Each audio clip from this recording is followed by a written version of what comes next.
அண்மை செய்தியாக பார்த்துக் கொண்டிருக்கிறோம். நெல்லை மாவட்டத்தில் பெருமழையால் பாதிக்கப்பட்ட பொதுமக்களுக்கு 6000 ரூபாய் நிவாரண நிதிக்கான டோக்கன் வழங்கும் பணி தொடங்கியிருக்கிறது. அதன்படி நெல்லை சேரன்மகாதேவி, பாளையங்கோட்டை, அம்பாசமுத்திரம் வட்டத்தில் 12 கிராமங்களில் டோக்கன் விநியோகம் தொடங்கியிருக்கிறது.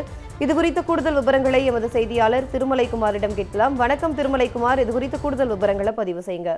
அதாவது பார்த்தோம் அப்படின்னா கடுமையான மழை வெள்ளத்தின் காரணமாக நெல்லை, தூத்துக்குடி, கன்னியாகுமரி, தென்காசி ஆகிய மாவட்டங்கள் பாதிப்புக்குள்ளானது. இந்த நிலையில தமிழக முதலமைச்சர் நெல்லை மற்றும் தூத்துக்குடி மாவட்டங்கள்ல ஆய்வு மேற்கொள்ளும் போது திருநெல்வேலியில் அவர்கள் செய்தியாளர்கள் சந்திப்பில் நிவாரண உதவிகளை அறிவித்தார். அதாவது அதிகமான பாதிக்கப்பட்ட நெல்லை மற்றும் தூத்துக்குடி மாவட்டங்களில் பாதிக்கப்பட்டவங்களுக்கு 6000 ரூபாய் நிவாரணமும், தென்காசி மற்றும் கன்னியாகுமரி மாவட்ட பகுதியில் பாதிக்கப்பட்டவர்களுக்கு 1000 ரூபாய் நிவாரணம் அறிவிக்கப்பட்டார்கள். இதனை தொடர்ந்து அந்த கணக்கெடுக்கும் பணிகள் தொடர்ந்து நடந்து வந்தது.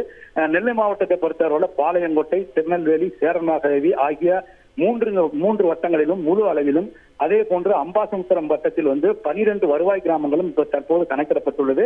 இது கணக்கிடப்பட்டு டோக்கன் வழங்கும் பணி, அதாவது அந்த 6000 ரூபாய்க்கான டோக்கன் வழங்கும் பணி இன்று காலை 8 மணி முதல் தொடங்கியது. அங்கங்கு வருவாய்த்துறையினர் மற்றும் இந்த நியாய வழக்கடை ஊழியர்கள் போன்றவர்களை வைத்து பல்வேறு இடங்கள்ல கணக்கெடுக்கப்பட்டதன் அடிப்படையில் பொதுமக்களை சந்தித்து நேரடியாக அந்த டோக்கன் வழங்கப்பட்டு வருகிறது. மேலும் இந்த டோக்கனோடு ஏற்கனவே நேற்று முதலே, அதாவது இந்த அதிக பாதிப்புக்குள்ளான பகுதிகளில் 5 கிலோ அரிசியும் 1 கிலோ பருப்பும் வழங்கப்பட்டு வருகிறது.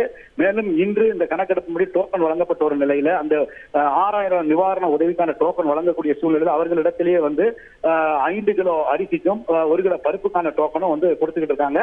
தொடர்ந்து கணக்கெடுக்கும் பணி நடந்துகிட்டு இருக்கு. இப்ப தற்பொழுது பாளையங்கோட்டை, சேரன்மகாதேவி, அம்பாசமுத்திரம், திருநெல்வேலி ஆகிய வட்டங்கள்ல இன்று காலை முதல் டோக்கன் வழங்கும் பணியில அதிகாரிகள் ஈடுபட்டு வீடு வீடாக கொடுத்து கொண்டிருக்கிறார்கள். கூடுதல் விவரங்களை வழங்கியமைக்கு நன்றி திருமலைக்குமார்.